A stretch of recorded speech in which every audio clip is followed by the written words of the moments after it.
let's talk about it. Let's talk about it. Come on and shout it. I talk, you talk, we talk. Women talk life, it ain't no surprise. Baby, you could see if you would open up your eyes. You won't understand if you can't open up your mind. So let's stop wasting time when women talk live. And welcome to another episode of Women's Talk Live Overnight. I'm your girl, April J. I'm your girl, SassyScribe. And this is Elle Boogie. And I know it's a thing. It's a thing. It's a running joke at this point, Kim. It's a running joke. It is. So before we get into our history facts, on today's show, we're going to be talking about Anti-Blackness and ICE.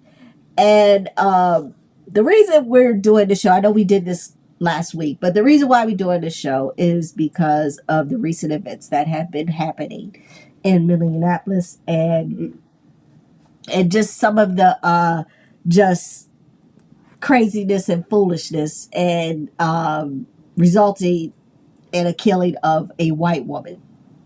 So, well, really quickly, I got an alert this morning that they're very near to where I live here in the DMV.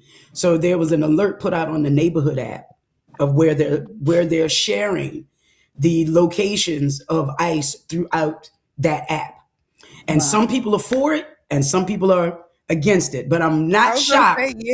I'm not shocked at the number of people that are for it. I'm really not shocked. Yeah. Not at all. Not at all. All right. So before we get into that, I want to go over some of our history facts for today. The first one, because King's holiday was yesterday, I wanted to kind of get into a little bit of fact about him. So Martin Luther King Jr. was not born with the name most people know. He was originally named Michael King Jr. after his father, Reverend Michael King. What? In 1934, his father traveled to Germany for a Baptist gathering and learned in depth about the German reformer Martin Luther, who helped spark the Protestant Reformation in 1517. With his 95 Theses, inspired by Luther's challenge to religion and political authority, King's father changed his own name to Martin Luther King Sr. and renamed his son Martin Luther King Jr. Although the new name was used in everyday life and public ministry, Martin's original birth certificate was not officially amended to Martin Luther King Jr. until 1957, when he was 28 years old. So his father changed his name and then changed his son's name. Now I'm mad at everybody because I should have known that. Now I'm mad at myself because I'm too damn old not to have known that. Hey, don't feel bad. Yeah. When I read it, I was just like, what? I was like, oh, shit. Okay. I didn't know either. But it was interesting. So, it is. That's a great fact. That's a great fact to know. Mm-hmm. Yeah. That's a great fact to know. All right. So, if anybody I'm going to put that in the group chat. I'm going to put that in the group chat, too. There you go. I'm going to tell my oldest daughter who's militant, see if she knew. She is. I worried about her growing up, but she is a little Angela. Oh, now she is. Growing up, I was a little concerned. But as she got older, she got very militant. Okay. Yeah. My youngest is a flower child. You got the two extremes. I do.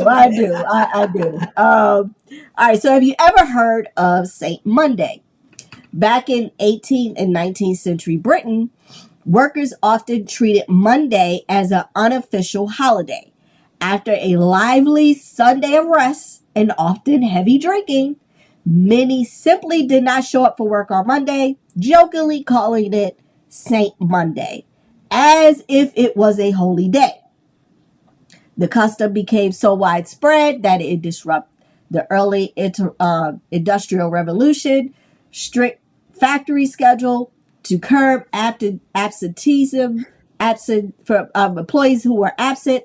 Employers gradually shifted the work week, first cutting Saturday hours in the mid 1800s and then formally doing a 2-day overtime weekend. And in the UK, the full weekend didn't take hold until after World War One. And in the US, it became standard when the Ford Motor Company adopted the 5-day work week in 1926. And after 1940, St. Monday has gone, replaced by the modern Saturday Sunday weekend as we know it. So, yeah, it took a company to change. It had a 5-day work week. Corporations, But, hey, it's all listen, about that money. It's all about that money. You don't need that extra day. Yeah, so I mean, so they just, I mean, they still kind of shifted. People still drink on Saturday, Sunday. I mean, so I don't know. All right, last history fact. All of us at some point or another, or maybe, not all of us, but, wear glasses, wear readers. I know I wear readers just so I can see to read and work with computers.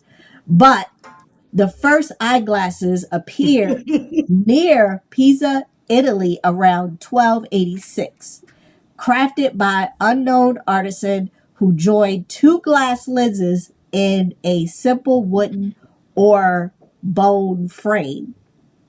Before this invention, there was little record of how people with poor eyesight managed. In prehistoric times, sharp distant vision was essentially for everyone. A person with weaker eyes could still contribute through roles suited to close work.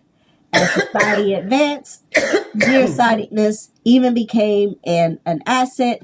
Those who saw details better up close often became artisans, tailors, or scribes, turning what seemed like a limitation into a strength long before glasses came to their rescue.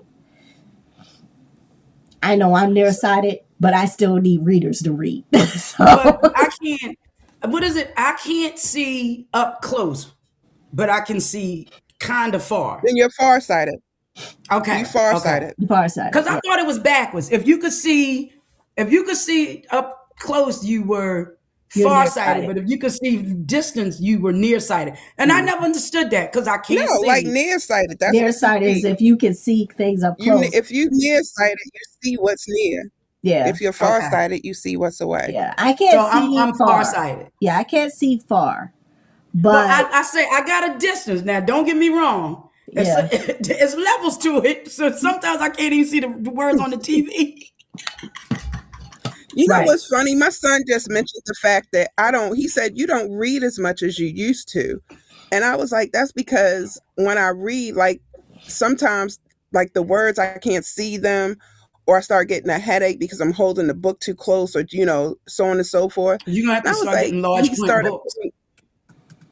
he put me on to audiobooks. And I was like, I Yeah. kind of really like I really like books. I like turning the pages. I like to Mhm. read down and go back to it. And I like physically, I like that part.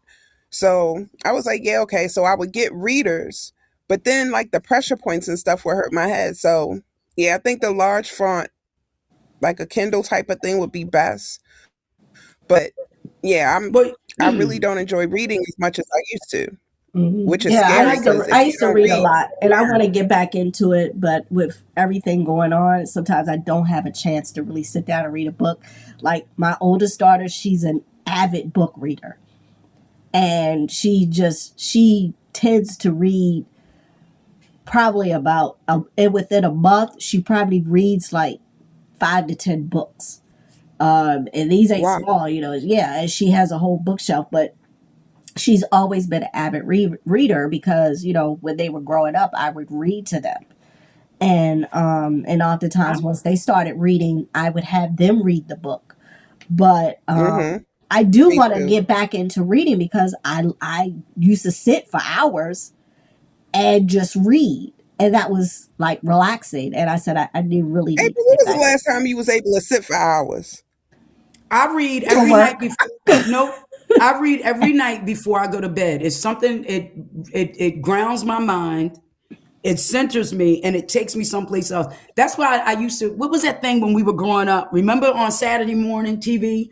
It said, "Open a book and take a look at the picture in your mind." I can literally put myself in a place when I'm reading a book, especially if it's descriptive. You can see it's fall Hmm. outside and the way they describe it, where the autumn leaves were falling and the glass cast crystal shadows from the chandelier over. You can see all of that Yeah. when you're Yeah. when Yeah, you're that's reading why I think from books with are a better really good than author. With a movies. really good author, you Right. can see all Yeah. of that. That's true. Tell I your think All daughter that's to right. why read. people say books are better than movies and stuff because you get to use your Yes. own imagination. You get to actually be the director of that actual movie. So, Yep. of course, it's never going Yep. to be as good as somebody else's version because you like, in my head, she looked like this, or in my head, I envisioned this, which is the Yeah. joy of reading, actually. Yeah. But I've never been to All right. Tuscany, but I can describe it.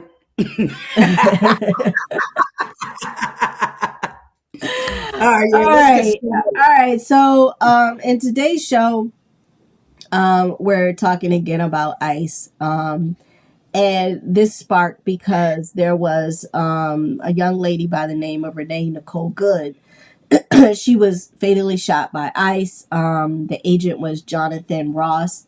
And this happened around, I think, January. Filipino, Huh? who's married to a Filipino, by Yeah, the he way. is. Yeah, immigrant. Right, an But this, immigrant. yeah, yeah. But she was killed in Minnesota. And this sparked a whole bunch of just protests, people out in the street, unrest, and a lot of controversy. And before we get into it, I wanted to kind of play a video. And this video is where Jake Tapper is interviewing Christy Gnomes. This is the first of two, but he is confronting her about her statements following the shooting. So here we go. Also been sized for your comments. The shooting, we should note, was Wednesday at 10:37 a.m. Eastern. Just over 2 hours later, the Department of Homeland Security put out a statement definitively asserting what had happened, defending the ICE agent, accusing Renee Good of domestic terrorism. That's a characterization that you reiterated in a press conference half an hour later. Now, Republican Senator Tom Tillis said, quote, "It was very unusual to have a senior law enforcement official to draw a conclusion about an event where the scene was still being processed. Generally speaking, law enforcement would recognize that a life was lost, that families are changed forever, the shooter's life will change forever. We're collecting video. We're trying to assess the situation." Why did you not wait for an investigation before making your comments? Well, everything that I've said has been proven to be factual and the truth. This administration wants to operate in transparency.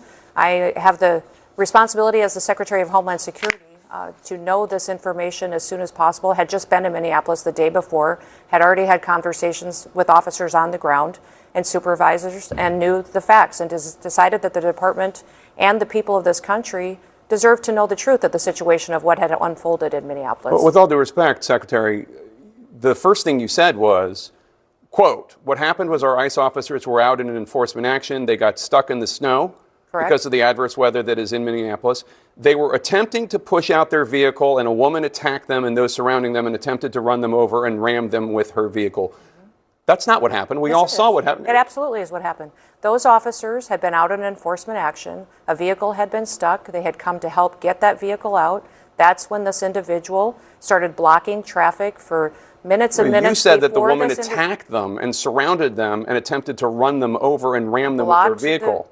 blocked the road for a long time and was yelling at them and impeding a federal law enforcement investigation. And that's what you need to focus on, Jake, is they were breaking the law by impeding and obstructing a law enforcement operation. They were breaking the law already, and these officers were doing their due diligence and what their training had prepared them to do to make sure they were handling it appropriately. You said within hours of her being killed, you said that she was a domestic terrorist. How do you define domestic terrorist? She weaponized her vehicle to conduct an act of violence against a law enforcement officer and the public. As they are doing that, how can you assert with certainty that she was trying to hurt the officer as opposed to she was trying to flee the scene?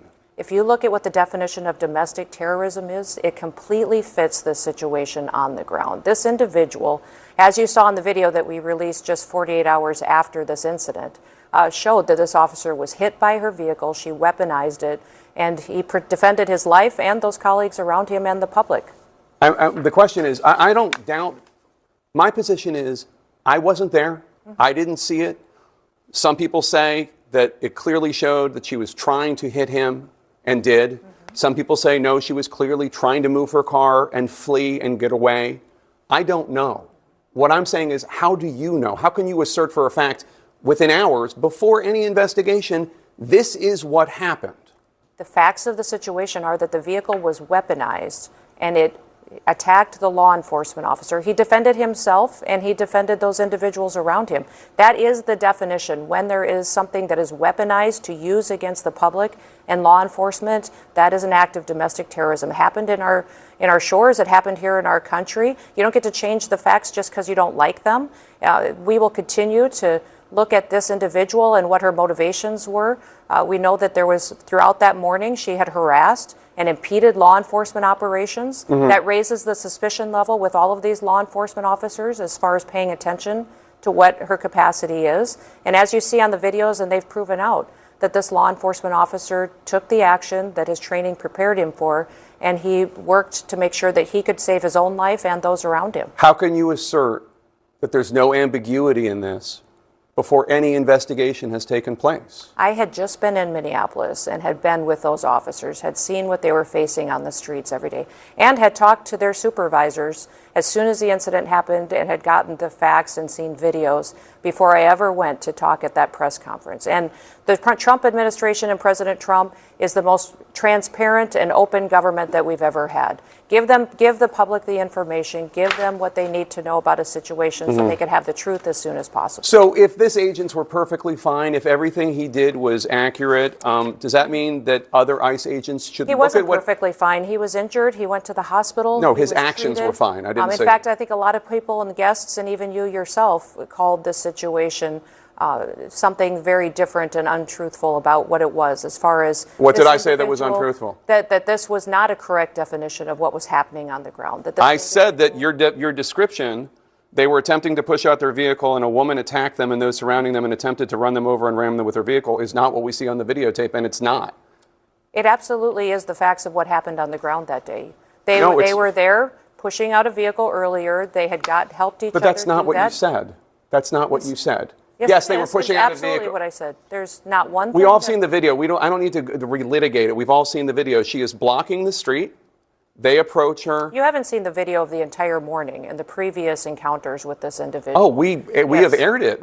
Yes, we have. On Thursday, we were airing and noting the fact that she was there for several minutes, for minutes and minutes and minutes. She was protesting without question. And at previous locations that morning, that these vehicles had been previously down the block on video that you haven't seen. There's more information but that this individual was impeding law enforcement operations throughout the previous moments and hours before this incident happened. The question is, what was she doing when she was moving her car? The question the question. Is why are we arguing with a president who's working to keep people safe? Why are we arguing with law enforcement operations that have gone on in this country for years, and we're working to collect murderers and rapists and drug traffickers and fraudsters off the streets of Minnesota, and we don't have local law enforcement and local elected officials that are partnering with us to help do that work? Overwhelmingly, the people in this country said they wanted America to be safe again, that they didn't want dangerous criminals on our streets. I would encourage the elected leaders in that city and in that state to work with us so that we can do our operations without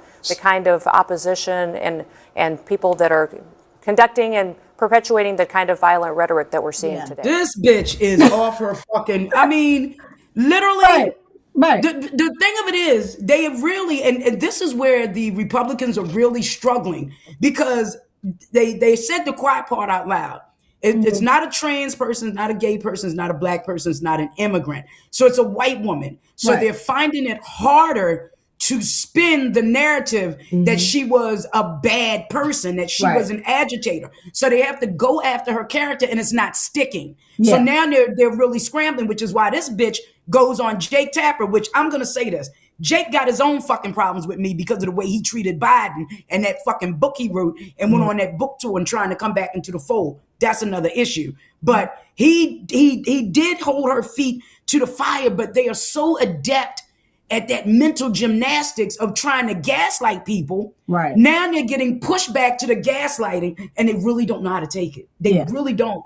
They don't know how to pivot. What's the pivot? Right. So I'm sorry she lost her life, but I'm glad she was white so now they can see what black people have been dealing with for 400 fucking years. Because we told y'all. Yeah. Try to tell you. But took and told y'all, as the old people said. Took and told you, Nate. But yeah, it's crazy because now it sparked all this outrage. And granted, okay, fine, people should be able to protest and whatever. But where was this outrage when they were killing black men?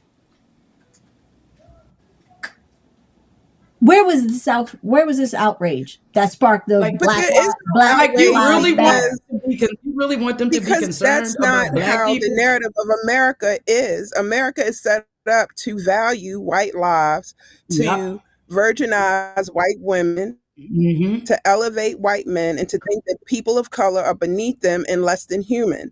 And so when you have that mindset, that's been historically the mindset since they stepped foot on this continent, anywhere they went, they raped and pillaged everywhere else. So that's historically innate. So when you see it being done under the auspices of democracy, just like we have now with Trump saying he wants to go into Iran because of how they're treating their protesters, when you're shooting unarmed women, you're macing people who are babies peacefully protesting, you're snatching people off the streets.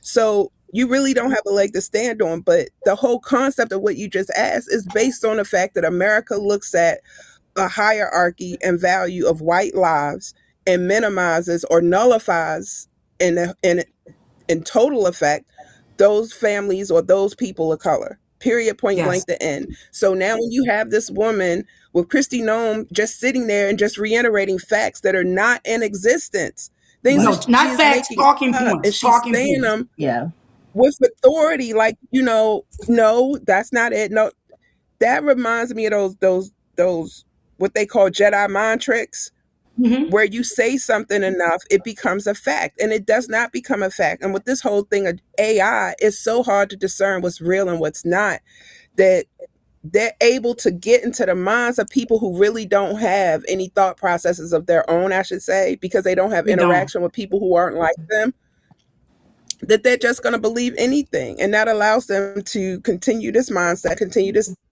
narrative. And the fact that they killed this white woman on national TV, who's a mother, who, wasn't trying to attack anybody. This guy went to the hospital hours later with some random ass bleeding. It wasn't fucking nothing wrong with him. It wasn't, because it's scary. In the video, you clearly see him walk to the vehicle and then look and then walk away. Yeah. And then get after, wait a minute. But then after he shot her, wait a minute. The doctor helped her. Wait a minute. After he there shot was a doctor on scene who asked to help her. If he was so hurt, why didn't they let that same doctor help him? Listen, but that's not injured. They refused to have that doctor help her. Yeah. They refused her. She laid there for 15, 20 minutes. The way in which, I'm going to say this, and it's going to be very vulgar, so just be aware. The way in which he shot that gun, and then he said, fucking bitch at the end, was like he had let off the longest, hardest nut in his life. You could see that shit vibrate through his body. He felt alive. He felt good about it. And people are saying, no, Sassy, you're crazy. You could see it. You could see it. It was almost like, it was like, you fucking bitch, what I don't want to have, What I don't want to see, and this is a little out there. I don't want Hollywood to make any more motherfucking movies about the white man cavalry and the army coming in to save a motherfucker. Not one. Because clearly you're showing us that you are willing to take unlawful orders and go against your fellow neighbors based on the color of their skin. And we can thank this corrupt Supreme Court for the bullshit that we're seeing for giving this fucktard immunity and for saying that they can racially profile people. As a matter of fact, it's the drunken rapist, Brett Kavanaugh, who wrote that fucking opinion. Right. So fuck you. Now, But so domestic terrorism wasn't represented on January 6th. We didn't have it wasn't because they were white. Okay. You let all them go. No, that's a good segue. So here's where Jake Tapper takes her to task, comparing January 6th to the recent shooting. Oh my God. No. I don't actually even know what you're talking about when I ask questions as if like that's an assertion. It's a question. How can you make a conclusion before an investigation? And there really isn't an answer other than you saw the video. I want to ask a question about the rules of how law enforcement is allowed to engage when feeling threatened, per your assertions. Because I want to show some video to you right now and ask, what is the appropriate response for the police officers in this situation?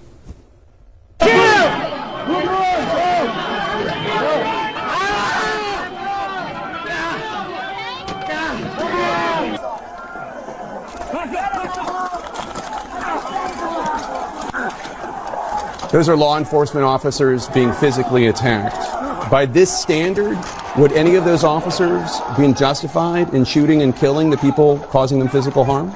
Every single situation is going to rely on the situation those officers are on. But they know that when people are putting hands on them, when they are using weapons against them, when they are physically harming them, that they have the authority to arrest those individuals. The president pardoned every single one of those people.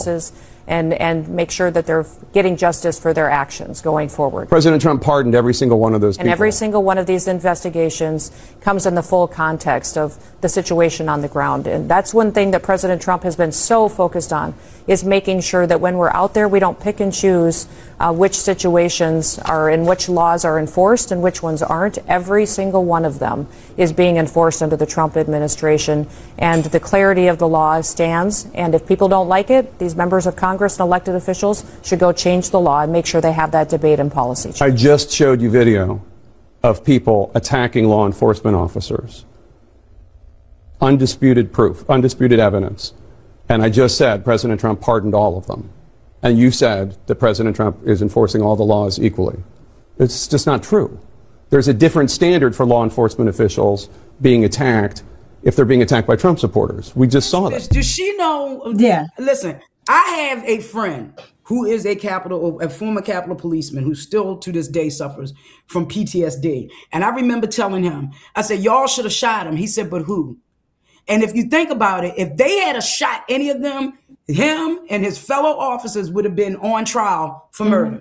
Exactly. Because they were Trump supporters. Right. Exactly. But if they looked like us, we would have been shot immediately. We wouldn't have even made it that far. They would have stopped our asses on the march to the Capitol. Right. And even the lady that was shot and killed, who Ashley broke Babbitt. into the Capitol and did attack a law enforcement officer, she was stripped of her VA benefits, but they were reinstated by Trump. But they want Senator Kelly, they're trying to take his VA benefits. They can't, though. No, I get it. But what I'm saying is that they want to put him up for court-martial. They try to do all to try to silence these folks or whoever comes against the Trump administration, for which now he's suing them. He's suing Pete Hegseth and all of them. But it just goes to show you that it's different standards for law enforcement officers who actually do want to lawfully do the right thing versus you have these folks out here who are out here just macing people, killing people, because don't get it twisted. This young lady was not the first person that they shot No, they've killed and killed. 25 people so far. Right, 25 people. right. So, I But they mean, didn't look like a white woman. You see what I'm saying? They weren't a white woman. What did you say, KL? In the beginning, you said that they what is it, the blonde, blue eyed, what is it, the beauty standard? What did you say about the The standard? stereotype. The stereotype. Yep. So they with them killing her, it's giving everybody like a lens. And to be honest with you, why isn't Jake Tapper's ass out in Minneapolis? Abby Phillips, where are all of these people, these journalists that are on air? Oh, because they're not allowed to go. Because whether we like it or not, CNN is moving right of center every day. Every day. And MSNBC, you can call it MS now, and the shit is always going to be MSNBC to me. The only one I listen to is Rachel Maddow and Lawrence O'Donnell. That's it. Those are the only ones that have any credibility for me. And now we have Dawn Lemon and Joy Reid Unleashed, yeah. which is the best thing that could have happened to their careers. Yeah, I hate to say it. Absolutely. I hate to say it. Yeah. They lost their job, that corporate job, and now they can be their fully intelligent selves and use their journalistic abilities. Well, And I mean, even the same with Roland Martin. I love the way that they speak truth to power. And one of my favorite talk show hosts that died last year, Joe Madison, not last year before last, Joe Madison used to say, he said, I used to be an MSNBC political analyst. He said, but I stopped because when they call you, your contract says you got to stop everything you're doing to go on the air. And he said, and when I did that and they didn't like what I was saying, they would turn my mic off. He said, so I didn't need that contract anymore. So well, they're really a lot of journalists, from Don Lennon to Katie Couric to Chuck Todd, they all have said that when you're on a mainstream media, there's only certain things that you can say and cannot say, versus when you are independent. So with them, like they couldn't say what they really wanted to say. They couldn't really express what they wanted to express because Roland Martin was on CNN, and Tiffany Cross. Yeah, and Don Lennon, he got let go because of talking about a white woman. But you know what I Kim, mean? that's the thing. That disavows what true journalism is. When you have major corporations who fund political candidates, and they own these news stations, I think it's always a double-edged sword. But I really think that social media was the best thing that ever happened to truth of what you're actually able to see, because you had people who just pulled out a cell phone and watched what happened to George Floyd. And I think that if we had to have somebody come in like a news station after the fact and put up his picture like they normally do of any mugshot that he had, and you put up a picture of the officer and his family or him in his uniform, I think that the narrative itself starts off as biased. You poison the jury pool in and of itself. I think that when you talk about Joy Reid and Don Lemon, I think anytime you go to like Al Jazeera's, anytime you see news that is grassroots or given in real time, I think that that's more truth to power than letting someone come through a syndicated TV show and narrate what you can and cannot see. I think the truth being unfiltered is what makes it the truth. It's unbiased. You see it real time. You don't like this whole thing. People could say what they want, but we all saw this woman get accosted by these men and in her car to go away. She wasn't trying to hurt. She was trying to get away, but you shot her. You called her a bitch, and then when you look at as Sassy put it, the power that he had to do that. There was a show with Courtney B. Vance called 51st Street. I think it's 51st Street. 61st and I watched 61st. It's on Netflix. It was so hard to watch, but the narrative of that show spoke to what is going on now. When the officer who did the murder, more or less, he said, what made you do that? And he was like, I don't know. And he was like, he was like, because I knew I could, and I could get away with it. And I think that that's the whole point. These white men have been given the ability and the authority to kill whoever they want based on their own prejudices, their own biases. And it's because they can. They can act out every fantasy that they've ever had. They can Yep. pull somebody off the street. They can take them to a black site, do whatever they want to them. They can release them if they choose. They can lose them in the system, like Khalif Browder, where they just put him in the system in New York City and forgot about him. Nobody went to check on him. There was an officer who was supposed to. He gets released. He's so tormented by things that were done, he kills himself. These are things that go on every day to people of color, and nobody says anything because they keep you so focused on the bullshit. Yeah. So yes, Well, this is things are being done because they can, because they're given This is permission to. Well, they was Go ahead, given Sas. permission to. No, they were given permission by the Supreme Court. Gave this, and I'm going to stop calling it the Trump administration. It's the Trump regime. ICE is the Gestapo. They're Nazis. People can say what the hell they want. They're going door to door. But let me just say this: like today, or this week, they're supposedly in Columbia and in Elkridge, very suburban neighborhoods.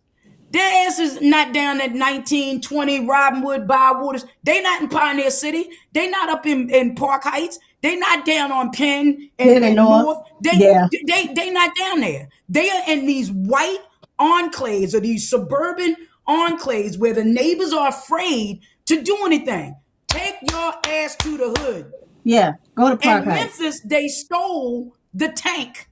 That tells you Yeah. the hood ain't fucking with them. Yeah, the they not. kids stole the tank. But this is what, and I don't want to get in trouble from saying this, but if the people and people we don't think as a whole, as a collective.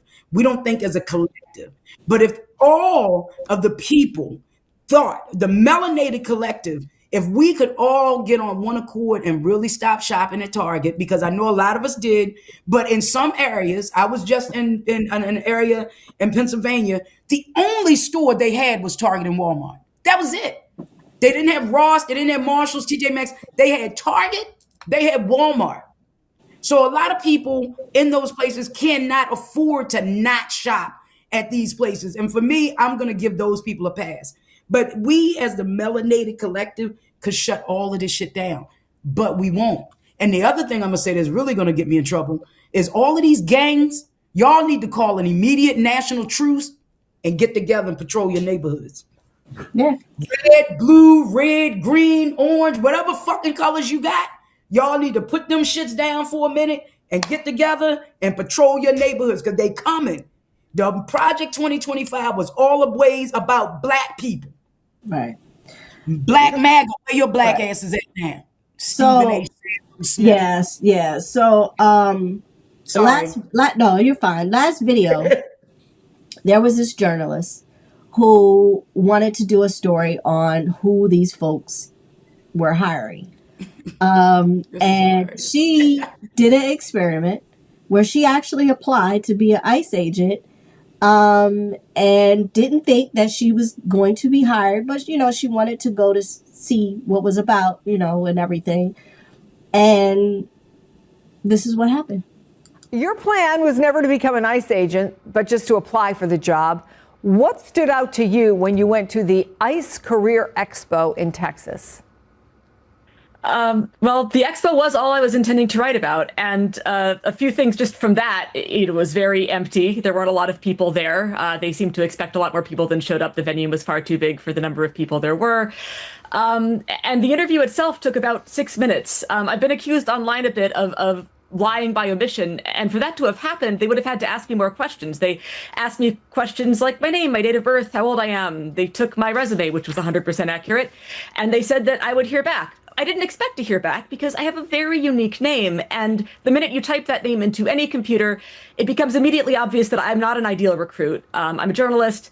I am very clear online about how I feel about ICE, about how I feel about the Trump administration. So I didn't expect to hear back from them ever again. So ultimately, when you heard back from them, what was it? So I missed the initial email because I wasn't expecting it. Again, I expected them to Google me, and they didn't. A few days later, they said a tentative job offer. And with that tentative job offer, they sent a bunch of paperwork that I would need to fill out for consideration. I would need to accept the tentative job offer.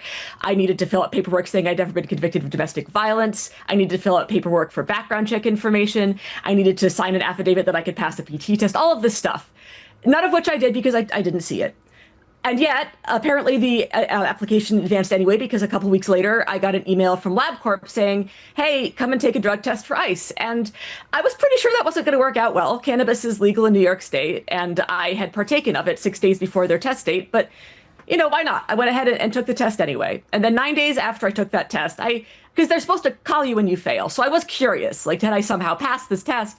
So I logged into the ICE hiring portal and was shocked to find that the ICE hiring portal listed me as having a final offer, as having accepted that final offer, and as having a start date of September 30th, which was 3 days before I checked the portal.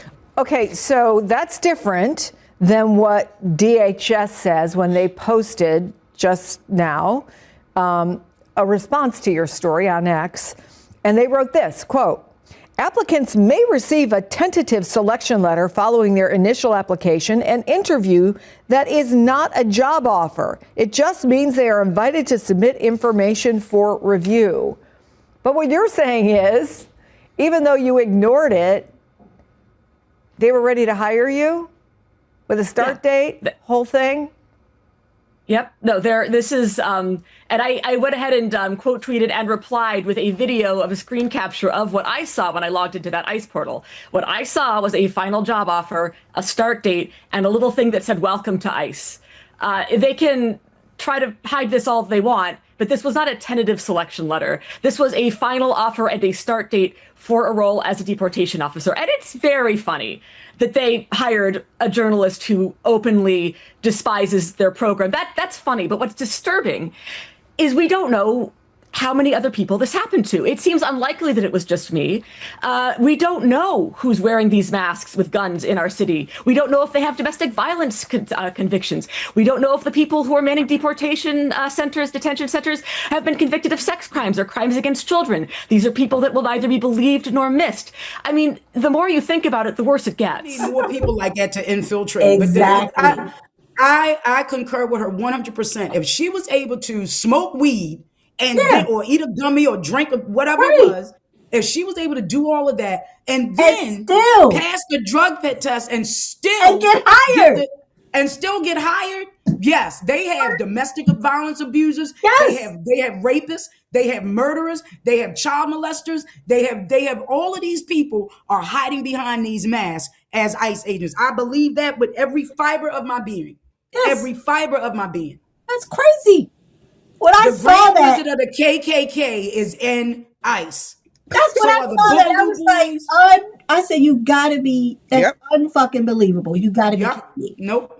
The Boogaloo Boys, the Proud Boys, they already said what's his name, Terrio, who is what your black ass is got a whole lot of self-hatred and nerve, but it's a lot of black ICE agents and Hispanic agents and Asian agents and women agents out here that I don't fucking understand. And I'm not talking about long-standing people that have been Border Patrol agents. I'm talking about this new group that want that 50 grand. Fine print is your friend. Remember that prime equity clause that made Shador, this nice little millionaires, fuck with the Browns' heads? They got the same clause, kinda, in that $50,000 sign-on bonus. So what happens is you get $10,000 a year for every year that you remain in ICE. But let's think about this. You got to be with ICE for 5 years, 10, 20, 30, 40, 50. They're going to take, maybe you get about 7 grand after that, right? So 7 times 5 is 35,000. If you don't stay with them, you got to pay back the entire 50,000. So if you only stay 2 years, you owe them 20 grand, not 14, because they're going to want their money back with the taxes back in it. Mm-hmm. That's what y'all are understanding. And Trump is going to be out of office in 3 years. And then somebody else is going to take over. He trying to stop midterm elections. I don't think he can stop midterm. I don't think he is. Honestly, hey, listen, I don't wish death on nobody, but I don't think he will. I wouldn't put nothing past him. I don't put I'm anything. gonna make it that It's not Trump. Again, we got to remember Trump It is the isn't. puppet. It isn't. The puppeteers are Stephen behind Miller, it. Steve Yeah. Bannon, Roger Voigt, Right. Peter Thiel. Those are the people. The Heritage Foundation. I don't know why nobody in New Orleans or anybody that practiced bones haven't thrown bones on these motherfuckers yet. Yeah. Like, where the dolls? Where the bones? Yeah. Get it together, y'all people that do that shit. Right. Well, keep messing with these Haitian people. Give it time. I'm surprised the Haitians ain't done it yet. Oh, it's probably coming. Where's the root?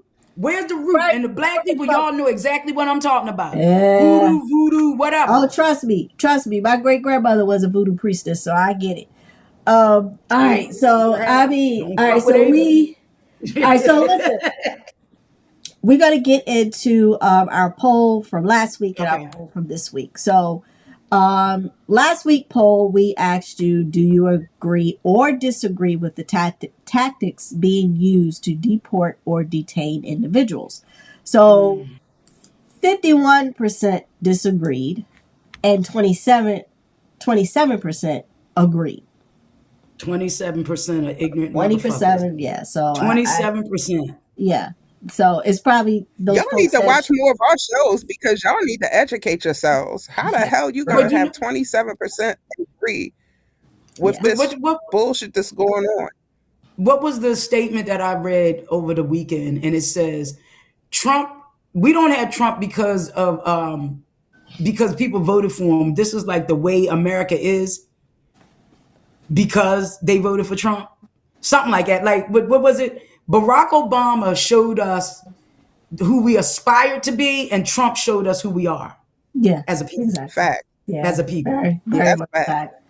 All right. So this week's poll, we're asking, do you support or oppose allowing ICE to stop anyone they suspect of being undocumented, even if some are U.S. citizens even if some U.S. citizens of color are targeted? So if you motherfuckers come back with anything less than 0, I got a problem. I would not be surprised. I won't be surprised, but it's just, I look at everybody, and this is the world that we're in right now. I look at everybody that don't look like us as a side eye. And this is the ones, I can name 5 people that don't look like us that I wholeheartedly trust and believe as an ally and feel that they're an ally, and they show me that they're an ally. But the rest of you motherfuckers, I'm looking at you like, I don't know. Like, I only want to rent Airbnbs from black people. I haven't met any yet. Right. Yeah. I do. I have one. Like my buddy Ron, when George Floyd was killed, I woke up to a text message at 6 o'clock that morning, 5 or 6 o'clock that morning, where he was apologizing for remaining silent in spaces when he should have spoken up when he heard injustice and negative things being said. He said, I will no longer remain silent. I will no longer excuse behavior. And he has cut off people he grew up with. Man. That him and this one guy, they had been friends. What are we damn near 60? They had been friends from like 9th to 7th, 8th grade. And he cut him off. And then he said, my children learned more in this past week than they've learned in their entire school career. Yeah. He said so. And with him saying that, and then we had like a little group chat, but it was all of the black people that he knew. And he's the only white friend that I have with the amount of black and Asian and Hispanic and Muslims and gays. He has a diverse network of friends, and the rest of them don't. Yeah. The rest of them don't. So. All right. So this week's poll, so we'll announce this week's poll for next week. Next week, y'all won't be here because we haven't decided yet, but it's going to be Drewski or Stephen A. Smith. Yeah, something. Hey, listen, it may next 2 weeks. Next 2 weeks. Yeah, I mean, it's a lot. All right. So, final thought for the day. I can honestly say that I am a proud parent of a kid who did not grow up to be an ICE agent. Won't he do it? Oh my God. Oh my God. That's a All good right. one. Yeah. All right. All right, y'all. So this is Women's Talk Live over nights with your girl, April J. I'm Sassy Scribe. And I'm KL Boogie. All right, y'all. We'll see y'all next week. Peace. Women talk live.